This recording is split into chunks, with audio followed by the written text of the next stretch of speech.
세상이 혼란스럽고 여러 가지 변화와 격동의 시기가 되면은 많은 말들이 쏟아집니다. 그래서 이때 중요한 것은 분별력입니다. 요새같이 많은 정보가 뉴스뿐 아니라 또 유튜브를 통해서도 다양하게 전달되는 이때에는 특별히 영적 분별력이 있어야 됩니다. 더구나 목사님들도 제각각 다른 이야기들을 해요. 그러면서도 자기가 또 하나님께 말씀을 받았다고, 또 자기는 또 뭘 봤다고 그렇게 말하는 사람들이 있어서 미혹이 되기도 하고 그렇습니다. 이제 바벨로니아가 1차 침공해서 우선 왕도 사로잡아가고 왕족들, 왕비, 귀족들 그리고 엘리트 집단들을 포로로 잡아서 바벨론 그 수도로 1100km 정도 되는데 끌고 갑니다. 아마 그러고 나서 이제 다른 왕을 세워놓으면 조공도 잘 바치고 감히 우리한테 모반을 일으키지 못하리라 아마 생각하고 조금 지도급에 속한 사람들은 다 잡아가는 것 같습니다. 그래서 그렇게 시간이 이제 지나가는데, 그렇게 해서 세워진 시드기야가 시간이 한 1년여 지나면서 주변에 있는 유다뿐 아니라 주변 나라들이 다 지금 바벨로니아한테 이제 지배를 받게 됐으니까 그 주변에 있는 에돔, 모압, 암몬, 두로, 시돈 왕이 이 시드기야 왕한테 와서 이제 회의를 하는 거죠. 국제회의입니다. G6 6나라가 모여가지고 바벨로니아를 어떻게 우리가 몰아낼 거냐 하는 회의를 진행하는데, 그 회의석상에 초대되지 않았던 예레미야가 나타납니다. 근데 이상한 모양을 하고 나타나요. 줄로 자기를 도매매고, 그리고 나무로 만든 멍에를, 짐승도 아닌데 예레미야 자신이 메고 그들 앞에 나타납니다. 이건 상징 행위 설교라고 볼 수가 있는 건데, 그리고는 그 각 나라 왕들한테도 그 나무 멍에를 하나씩 나눠주면서 이야기를 합니다. 그게 이제 예레미야서 27장 11절에 나옵니다. 그러나 그 목으로 바벨론 왕의 멍에를 메고 그를 섬기는 나라는 내가 그들을 그 땅에 머물면서 밭을 갈며 거기서 살게 하리라 하셨다 하라. 여호와의 말씀이니라. 하나님 말씀을 이렇게 아주 인상 깊게 전하는데, 바벨론 왕의 멍에 벗어날 수가 없다. 그러니 그 멍에를 메고 그 바벨론을 섬기게 되면 그래도 그나마 그 땅에서 살 수 있게 될 거다. 이게 굉장히 절망적인 그런 메시지를 그 왕들이 모인 데에 예레미야가 이 얘기를 하니까 완전히 찬물을 끼얹는 것 같은 분위기가 됐을 겁니다. 멍에는 원래 소가 매는 거죠. 근데 소가 힘이 있다고 멍에를 안 메고 막 반항을 하고 그 힘으로 농부한테 덤비면 어떻게 됩니까? 소고기가 됩니다. 멍에를 메고 일을 열심히 하면 그래도 여물이라도 먹을 걸 챙겨주면서 일을 시키죠. 이런 처지가 됐다는 이게 아주 암울하죠. 그래서 지금 1차 포로로 주전 594년에 지금 이제 이 시드기야 왕 4년에 이야기하는 건데, 이미 1차 유배는 주전 597년, 그러니까 1차 유배 간지 지금 3년째 되는 해에 그 시드기야에게 이야기를 하고 있습니다. 근데 사실은 1차 유배로 끝나지 않고요, 587년에 또 2차 유배 당하고요, 또 2차로 끝나지 않고요, 3차 유배 당하기까지, 그리고 성전에 있는 모든 기물들, 금으로 만든 거, 은으로 만든 거, 심지어 기둥에 금을 발라놓은 것까지 다 긁어가지고 바벨로니아로 가지고 가는 겁니다. 그래서 나름대로 엘리트라고 하는 사람들이 지금 그 바벨로니아에 가서 음식도 맞지 않고, 언어도 맞지 않고, 기후도 맞지 않고, 문화도 다르고, 종교도 다른 그곳에서 살아가는데 기약이 없습니다. 원치 않는 곳에서 원치 않는 일을 하면서 난민처럼, 포로처럼, 나그네처럼 이렇게 사는 거예요. 이렇게 예레미야가 얘기하는데 같은 동료, 다른 선지자 하나냐라는 사람이 왕 앞에 나타나서 예레미야가 메고 있는 멍에를 빼앗아 가지고 멍에를 깨트립니다. 이 사람도 행위설교입니다. 그러면서 여호와의 말씀이다, 자기도 여호와의 말씀이다 그러면서 내가 바벨론 왕의 멍에를 꺾었느니라 그러면서 예레미야서 28장 3절에 보면 하나님의 이름으로 이렇게 말합니다. 내가 바벨론 왕의 느부갓네살 왕이 이곳에서 빼앗아 바벨론으로 옮겨간 여호와의 성전의 모든 기구를 2년 안에 다시 이곳으로 되돌려 오리라. 여러분, 누구 말을 믿고 싶습니까? 예레미야 말을 믿고 싶습니까? 하나냐 말을 믿고 싶습니까? 둘 다 똑같이 얘기합니다. 똑같은 어법이에요. 하나님이 말씀하셨다 그러면서 대부분의 사람들은 왕 이하 전부 하나냐의 말을 믿고 싶습니다. 아니, 예레미야조차도 하나냐의 말을 사실은 믿고 싶습니다. 그대로 됐으면 참 좋겠습니다. 그래서 예레미야가 반응하는 것이 나옵니다. 바로 하나냐가 얘기하자 예레미야서 28장 6절에 예레미야가 말합니다. 아멘. 여호와는 이같이 하옵소서. 하나님 그렇게 제발 좀 하십시오.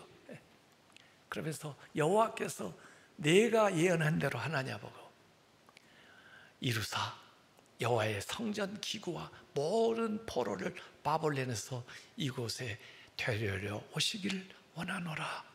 이렇게 얘기합니다. 그러니까 사실은 의견이 다른데요, 예레미야는 그 다른 의견을 그 피력하는 방식이 하나냐하고 좀 달라요. 하나냐는 완전히 예레미야는 잘못됐고 저 말은 사실이 아니라고 전제하고 얘기하고, 이 예레미야는 그의 말도 들으면서 사실은 자기도 그렇게 됐으면 좋겠는데 그러나 하나님 앞에 또 한번 기도해보자. 그래가지고 예레미야가 또 하나님 앞에 기도합니다. 저한테는 3대가 지나야 온다고 말씀을 하셨는데 아버지, 아들, 손자 3대가 지난다고 27장 7절에 얘기하셨는데, 하나냐가 또 그렇게 이야기를 하는데 어떻게 된 겁니까? 네, 하나님이 그 예레미야에게 얘기합니다. 그 하나냐가 나무 멍에를 꺾었어. 그 나무 멍에 대신 내가 쇠 멍에를 만들 거야. 이렇게 얘기해요. 그래서 멍에를 깨트리는 하나냐하고 멍에를 매는 예레미야가 이렇게 나와요. 이 두 사람의 갈등이 사실 예레미야의 생애에서 굉장히 어려운 겁니다. 사람들은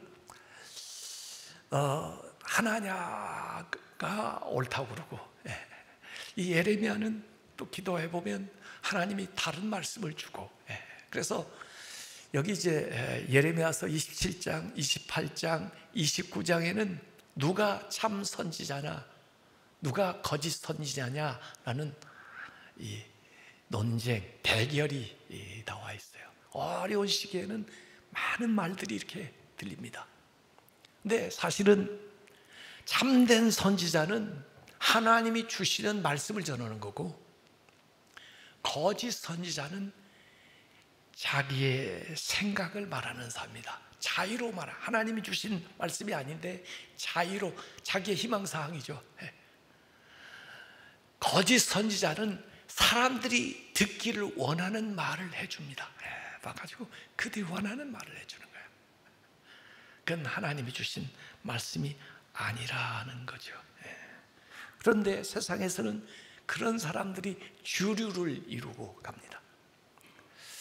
오늘 같은 경우에는 그들은 아마 민족주의, 민족자결주의자고, 지금 항복해야 된다, 그래서 항복하지 않고 결국 이제 망하게 됐는데, 그래도 상당 기간 동안 이 포로 기간이 최소한 3대에 걸쳐서 진행될 것이다 라고 얘기하는 예레미야는, 이건 친바벨로니아 사람이고 우리야말로 나라와 민족을 위하는 애국자다, 이렇게 생각할 수도 있는 거죠.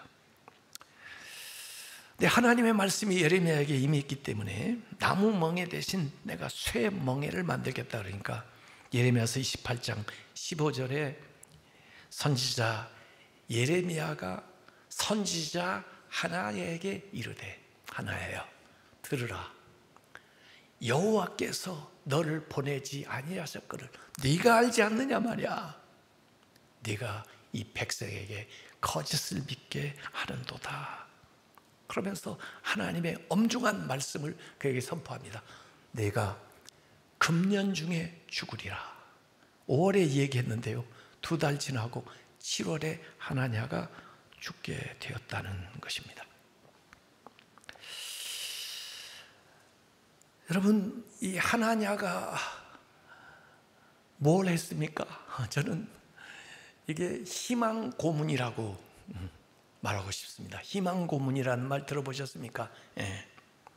가능성이 없는 일에 희망을 품게끔 자꾸 헛된 희망을 불어넣어가지고 결국 더 큰 실망에 이르게 하는 게 이게 희망 고문이라는 겁니다. 이 말이 처음 생겨난 것은 19세기 프랑스 소설가 빌리에드 릴라당이라는 사람이 쓴 단편 소설인데, 그 제목 자체가 희망이라는 이름의 고문이라는 책입니다. 유대인 랍비가 나와요. 종교 재판 회부됐는데 맞은 고문도 당하고 핍박도 당하고 어려움도 당해요. 그러면서 보니까 조그마한 탈출구가 보이는 거예요. 그래서 저리 도망가야 되겠다. 그래서 몰래 시간 나는 대로 자기가 나갈 수 있을 정도로 그 탈출구를 만들며 준비하는데, 그래서 디데이, 결국 그 밤에 모두 자는 틈을 타가지고 그 탈출구로 나와서 이제 나는 자유다 하는데 뒤에서 뒷덜미를 탁 잡는 겁니다. 나올 줄 알고 기다리고 있다가 그 그 재판소 소장이 딱 잡는 거예요. 거기에 이런 문장이 적혀 있는 겁니다. 이 운명의 저녁은 미리 준비된 고문이었다. 바로 희망이라는 이름의 고문, 이렇게 나오는 겁니다. 다 알고 이미. 여러분, 오늘 말씀을 듣고 나서 예레미야서 27장, 28장, 29장을 꼭 읽으셔야 됩니다. 그래야 이야기가 전체 이해가 될 거예요. 자, 29장에 예레미야가 편지를 쓰는 내용이 나옵니다. 오늘 읽은 내용입니다. 그 편지는 예루살렘 감옥에 갇혀있는 예레미야가 바벨론의 포로로 1차 잡혀가 있는 그 포로들에게 인편을 통해서 보내는 옥중서신입니다.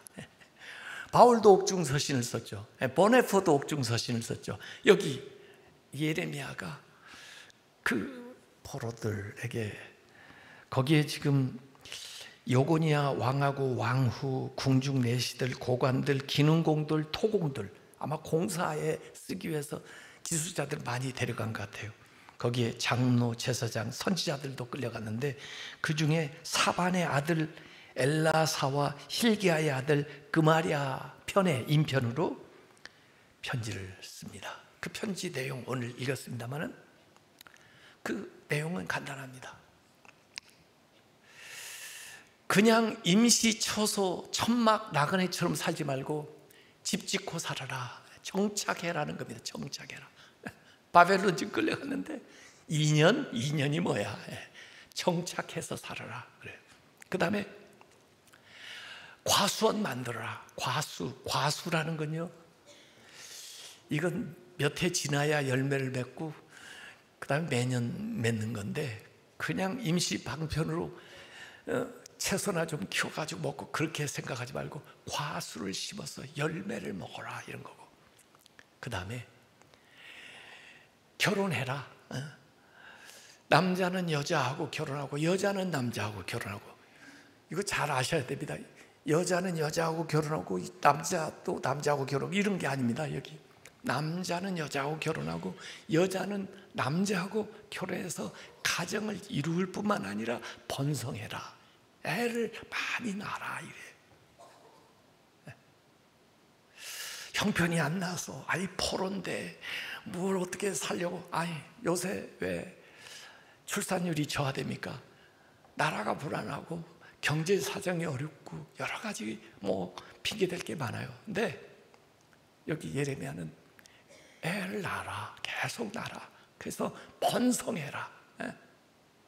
이렇게 이 얘기하고 마지막에 샬롬, 평안인데 그 잡혀간 나라, 그 도시 바벨론의 평안을 위해서 기도해라.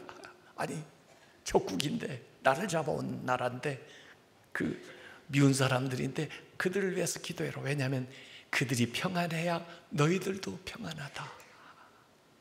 이렇게 기도하는 겁니다. 야, 이러면서 너무 조급하게 생각하지 말으라는 거예요. 저는 이게 뭐냐면, 제가 일관적으로 요사이 전하는 메시지이기도 합니다. 뭐냐면, 우리가 지난번 계엄 사태 이후에 나라가 지금 혼란하고 지금 이제 안정기로 접어드는 지 정권이 이제 바뀌었지만은, 이재명 정권이 언제 끝납니까? 잘 모르십니까? 하도 대통령 임기가 왔다 갔다 해가지고 5년입니다. 원래 5년. 그래서 2030년 6월 3일에 끝냅니다. 그때는 저도 은퇴하고 없습니다. 아셨죠? 그래서 저는 기독교 현실주의를 얘기하는 사람이에요. 너무 이상적으로 하지도 말고, 그렇다고 해서 비관하지도 말고, 하나님의 말씀은 정말 어떻게 보면 이상적이죠. 하나님 나라. 그러나 우리는 현실에 살고 있어요. 그렇기 때문에 그 하나님의 말씀을 이 땅에 실현한다는 게 그게 쉬운 일이 아니에요. 이걸 라인로드 리버는 impossible possibility, 불가능한 가능성, 완전히 불가능한 것도 아니고 그러나 가능한 것도 아니고 두 개가 같이, 우리가 성경에서 추구하는 사랑이라는 게 이게 이 땅에서 impossible possibility, 불가능한 가능성. 이 라이놀드 리버가 대단한 윤리학자입니다. 원래 뭐 학자라기보다 그분은 석사학위밖에 사실 공부는 못했는데, 목회하면서 이 하나님 나라를 우리가 추구하고 살지만 이 세상은 너무나 다르다. 그래서 이 세상 속에서 어떻게 살아갈 건가? 낙관주의도 안 되고 세상 사람들처럼 그냥 현실에 빠져서 현실주의도 아니고, 우리 크리스찬은 크리스찬 리얼리즘, 기독교 현실주의. 그래서 이분의 형제 리차드 니버하고 그 라이놀드 니버, 이 두 형제가 대단한 그 이제 신학자가 됐는데, 원래 독일계예요. 아버지가 독일에서 이민한 미국 목사님이었는데, 그래서 이 현실 세상 속에서도 아무리 민주국가에서도 지배적인 세력을 가진 집단이 전제적인 지배를 한다는 겁니다. 그래서 그 힘을 견제해 주지 않으면 항상 위험한 거죠. 그래서 그분이 쓴 책 가운데 대표적인 책이 도덕적인 사회와 인간과 비도덕적 사회라는 책입니다. Moral Man and Immoral Society. 이걸 그냥 한마디로 얘기하면,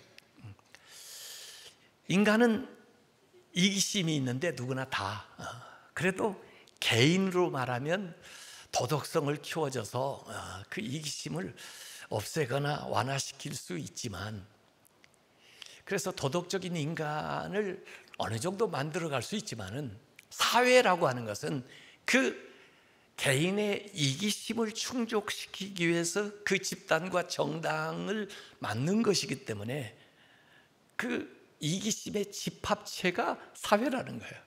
그래서 절대로 사회는, 그 정당은 도덕적일 수가 없다, 더 불가능하다, 그 얘기입니다. 그래서 현실적인 접근을 해야 된다. 힘에 대해서는 힘으로 견제하지 않으면 그 힘은 도덕적으로 자선을 베풀고 그렇게 순진하게 생각하지 마라, 그런 책입니다. 이게 그게 이제 기독교 현실주의죠. 그래서 너무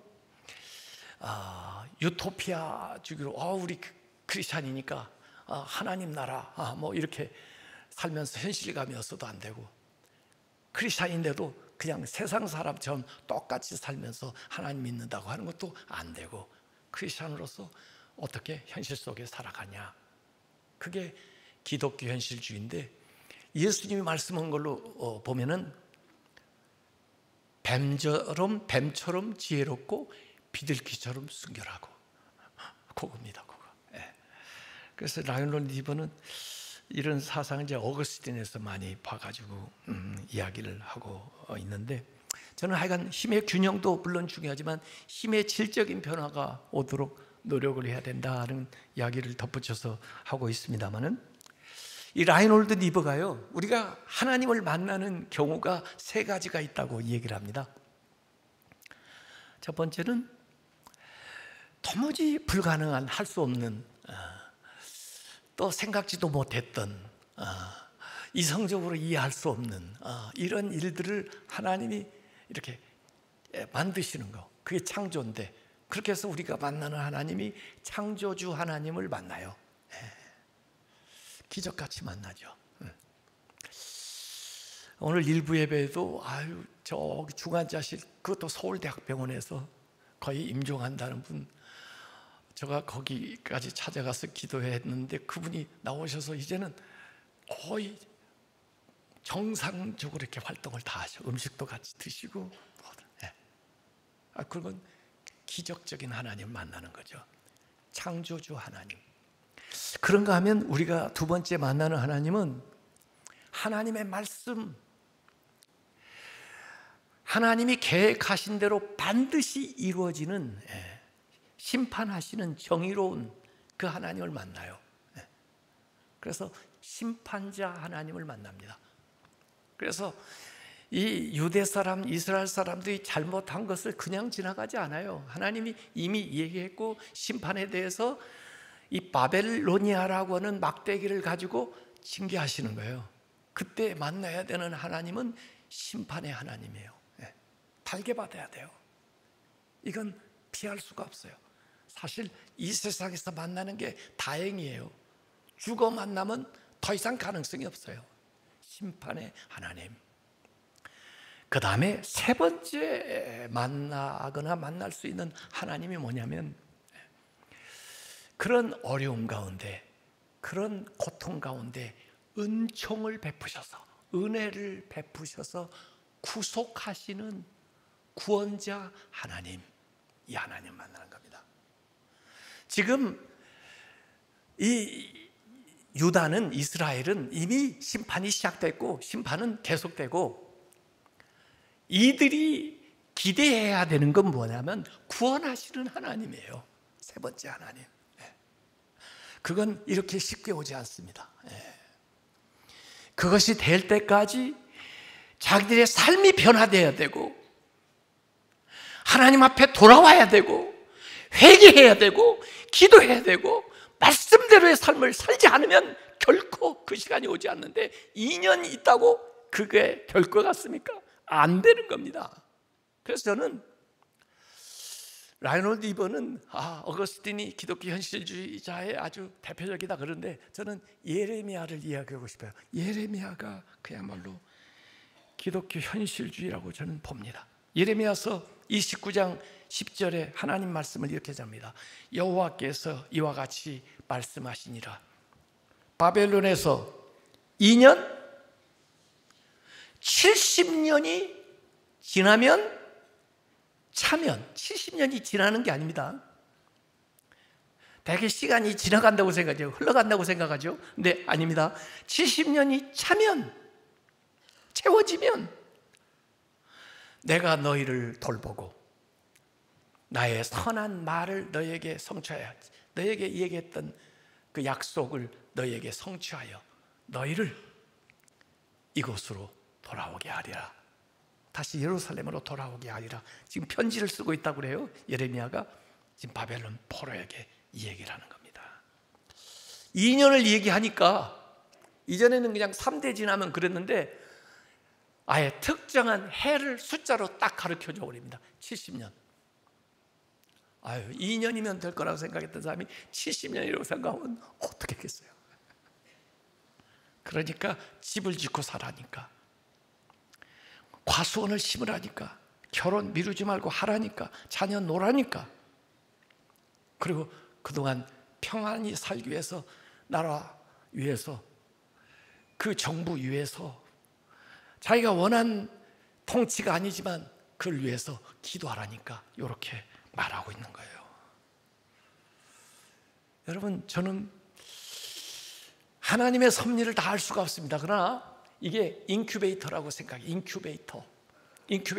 아이가 좀 미숙아가 나올 것 같으면 인큐베이터에다 넣어서 일정 기간 돌봐가지고 그 다음에 아이가 충실해지면 내놓잖아요. 그 인큐베이터. 때가 차야 됩니다. 애굽에서 이스라엘이 몇 년 동안 종로로, 몇 년을 살았습니까? 430년 살았습니다. 처음에는 종으로 간 게 아니에요. 요셉 따라 갔습니다. 한 200여 년 동안은 잘 살았습니다. 그런데 번성하고 잘 되니까 시기하는 그 애굽 사람 무리에서 마지막 한 7, 80년을 압제를 당하면서 종처럼 지냈습니다. 그때 때가 차니까 하나님 모세를 보냈는데, 왜 이들이 430년 동안 애굽에서 살아야 되냐? 저는 인큐베이터. 그 당시에 많은 나라 국제적인 상황 속에서 그냥 놔두면 이 가문이 멸절할 것 같아. 제대로 번성도 못하고. 그래서 애굽을 인큐베이터 삼는 거죠. 광해 또 40년. 지금 국제 정세가 바벨로니아가 유다뿐이 아니에요. 그 당시에 그 인근을 다 점령하고 있습니다. 어떻게 살아내요? 이 애굽에 의지할 수도 없고, 자신들의 힘도 의지할 수 없고, 다 망해가는데 이 포로들이 이 바벨로니아에서 준비하면서 지나는 겁니다. 여러분, 이 예레미야서 24장에 보면 비유가 나옵니다. 하나님이 보여주신 비유, 두 광주리 비유가 나오는데, 한 광주리에는 아주 상급 좋은, 극히 좋은 무화과, 아주 상품 가치가 있는 게 있고, 또 한 척에는 아주 하품, 나쁜 무화과, 먹을 수도 없고 팔 수도 없는, 이걸 딱 보여주시면서 하나님이 하시는 말씀이, 저 포로로 잡혀간 사람들은 포로로 잡혀간 것이 난민처럼, 나그네처럼, 죄수처럼 어렵다고 생각할지 모르지만 그들이 좋은 극상품 무화과다. 결국 그들을 통해서 새로운 역사를 일으킬 디아스포라라고 이 얘기를 하는 거예요. 여기 남아있는 사람들, 우리는 모면했다, 우리는 괜찮다, 안심이다 생각하는 사람은 나쁜 무화과, 아무짝에도 쓸데없는, 결국 역사는 저 잡혀갔던 사람들이 70년 후에 돌아오게 되는데, 그 포로에서 귀환한 사람들이 이 역사를 이루어 나갈 거다. 그러면 그게 뭐예요? 인큐베이터. 그 안에서 세계적인 문물과 지도력과 그 문화와 이런 것들을 처음 배우면서 그 안에서 지나다가 돌아오게 되는 거죠. 여기 70년이 차면, 그러니까 시간은 그냥 흐르는 게 아니라 채워져요. 그래서 어느 정도의 수위가 차면 그때 역사가 일어난다. 이게 카이로스예요. 그냥 흐르는 크로노스가 아니라 때가 차면 그게 카이로스예요. 예수님도 이 세상에 오셔서 30년 동안 헛세월 보낸 게 아니에요. 때가 참에 그게 축적되어서 쌓였을 때, 그때 때가 참에 말씀하는, 그게 카이로스예요. 하나님의 시간. 그래서 시간이 차야 되고, 그리고 무엇보다 기도가 채워져야 돼. 기도의 분량이 채워져야 돼요. 그리고 세계 정세가 움직여서 맞아 떨어지게 되는 거예요. 실제로 이 예레미야는 그걸 보지를 못했지만은 예언만 하고, 이 바벨론 느부갓네살 왕이 들어선 게 기원전 605년이고, 그리고 그 바벨론을 병합하면서 통합하면서 일어난 페르시아 고레스가 기원전 539년인데 정확하게 계산하면 66년이에요. 66년에 고레스라는 사람이 일어나가지고, 그것도 페르시아가 다시 바벨로니아를 다 통일하면서 그 속국들을 전부 다 관할하는, 그때 고레스가 자신감이 있으니까 포로들 보고, 고향 가서 살고 싶어? 가. 괜찮아. 거기도 내 나라인데 뭘 가. 그런데 그냥 보내지 않아요. 옛날에 무슨 성전에서 뭘 가져왔다고 가져와. 그래서 5,400점의 성전 기물들을 가지고 포로가 귀환할 때 돌아왔다는 기사가 에스라서 1장 9절에서 11절까지 나와 있는 거죠. 여러분, 하나님이 고통을 바로 제거할 수도 있을 거예요. 근데 그 고통을 통해서 우리의 삶을 다루시기 시작합니다. 그 고통을 통해서 우리가 바로 있어야 될 장소로 우리를 인도하기 시작하십니다. 고난과 연단, 심지어 재앙 가운데에서도 하나님의 계획은 중단 없이 진행되고 있습니다. 그렇기 때문에 자포자기하거나 한탄하거나 무기력하거나 헛된 희망을 품고 기다리면서 살 것이 아니고, 오늘 현실에 내가 할 수 있는 일들을 하면서 오히려 마음이 하나님을 향하고 하나님 앞에 기도하는 삶을 살아가야 해요. 그게 우리에게 주어진 최선의 삶이라는 거예요. 그래서 디아스포라 이렇게 흩어져고 사로잡혀 갔던 사람들의 일상이 변화되고 또 그 가운데서 자기들의 정체성을 분명히 하고 또 그 가운데서 성전에 갈 수가 없지만은 그곳에서 모일 수 있는 회당을 지어서 거기에서 말씀을 배우고 자기 다음 세대에게 말씀을 가르치면서 구비하고 말씀을 전수하는 일들이 일어나요.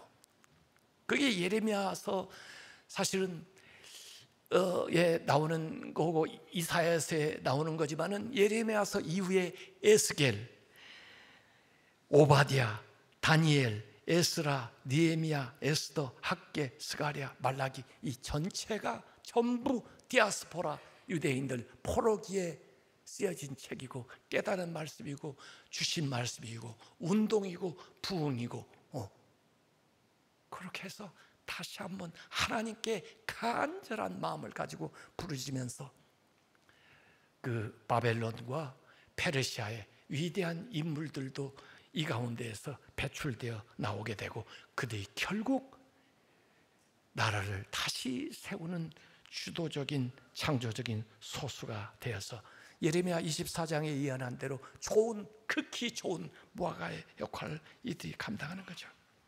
그냥 가만히 있어서 된 것이 아니고 시간 지나서 된 것이 아니라 그 기간 동안에 회개하고 기도하고 말씀으로 돌아오고 헌신하고 하나님 앞에 자신들의 정체성을 분명히 할 때 위대한 역사가 일어나게 되는 겁니다.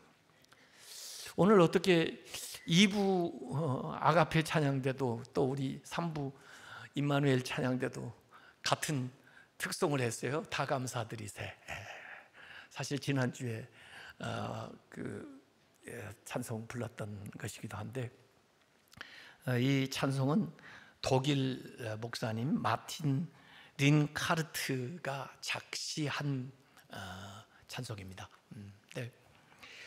독일 그 30년 전쟁으로 많은 사람이 죽고 또 이어서 전염병으로 많은 사람이 죽어서 이분이 아일레브루크라는 지역에서 목회를 했다는데 매일 40건 내지 50건의 장례식을 치러야 됐어요.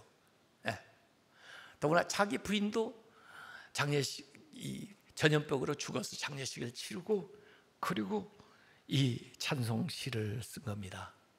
다 감사드리세 온 마음을 주께 바쳐 그 섭리 놀라워 온 세상 기뻐하네 옛부터 주신 복 하나는 그 사랑 선물로 주시니 이제와 영원히. 사실 감사할 수 없어요. 그러나 이 모든 것 가운데도 하나님이 섭리하고 계시는 것을 감사하는 거예요. 이 백주 감사는요 믿음으로 드리는 감사예요. 선행 감사예요. 하나님이 하실 일을 기대하면서 감사하는 거예요. 예레미야서 29장 11절에 여호와의 말씀이니라 너희를 향한 나의 생각을 내가 하나니. 하나님의 생각을 하나님보다 더 잘할 사람이 어디 있어요? 나의 생각 내가 하나니 너에게 평안이요 재앙이 아니니라. 지금 재앙 같아 보여도 너희에게 미래 그리고 희망을 주는 것이니라 이렇게 말씀합니다. 하나님이 계획하신다는 거예요. 그리고 하나님이 주관하고 계시다는 거예요. 그러면서 약속하시는 거예요. 미래와 희망. 강남에 가면 오는 산부인과에 미래와 희망이라는 산부인과가 있더라고요. 저거 70년 지나야 되는 건데 애를 낳을 사람들이 어떻게 와가지고 저렇게 기다릴까 그런 생각하는데 어쨌든 성경에서 따다 한데 그게 간단한 얘기가 아니라니까요. 이런 복잡한 과정을 속에서 나오는 말씀이에요. 예레미야서 29장 12절에 너희가 내게 부르짖으면 내가 나에게 와서 기도하면 내가 너희들의 기도를 들을 것이다. 기도의 분량 채워라 이거예요. 괜히 바쁘게 돌아다니지 말고 특별한 회개가 있어야 돼 하나님 앞에. 그리고 나를 찾으면 내가 만나주겠다는 초청을 합니다. 29장 13절에 너희가 온 마음으로 나를 구하면 나를 찾을 것이고 나를 만나리라. 이렇게 바벨론 포로들에게 편지를 보냈어요. 답장이 하나 왔습니다. 답장도 나옵니다. 답장은요, 바벨론에 사로잡혀 갔던 스마야라고 하는 선지자인데, 그 사람이 그 편지를 보고 예루살렘에 있는 제사장 스바냐에게 보내는 편지가 그 25절에 나옵니다. 뭐라고 나온지 아세요? 예레미야가 이런 식으로 편지를 했는데 그런 망발이 어디 있냐. 그 말 듣고 사람들 다 기죽었다 지금. 그런 얘기 좀 못하게 만들어라 하고 이 제사장 스바냐에게 이 스마야가 편지를 하는 거예요. 편지로 서로 논쟁하는 게 이게 나옵니다. 그런데 그 이야기를 듣고 하나님이 예레미야에게 하신 말씀이 있습니다. 내가 그 스마야와 그 자손을 멸하리라. 앞으로 이런 복된 일이 일어날 때 그 자손들은 그것을 보지 못하리라. 이 얘기가 오늘 29장 마지막에 나와 있습니다. 여러분, 참 인생 살아가는 게 만만치가 않은 것 같습니다. 빨리 잘 끝나면 더 좋겠죠. 그것도 우리가 바라는 바입니다. 그러나 그 모든 것조차도 하나님이 주관하고 계세요. 하나님의 계획 안에 있어요. 그럴 때에는 우리의 본분을 생각하면서 자신의 일을 잘 감당하면서 하나님이 원하는 사람으로 내가 변화되어 가는 겁니다. 그 기도가 차고 그 시간이 차고 그 하나님의 역사 계획이 이루어질 때가 되면은 여러분이 생각한 것 이상으로 하나님의 놀라운 은혜와 능력이 나타날 줄로 믿습니다. 이것이 우리의 믿음입니다.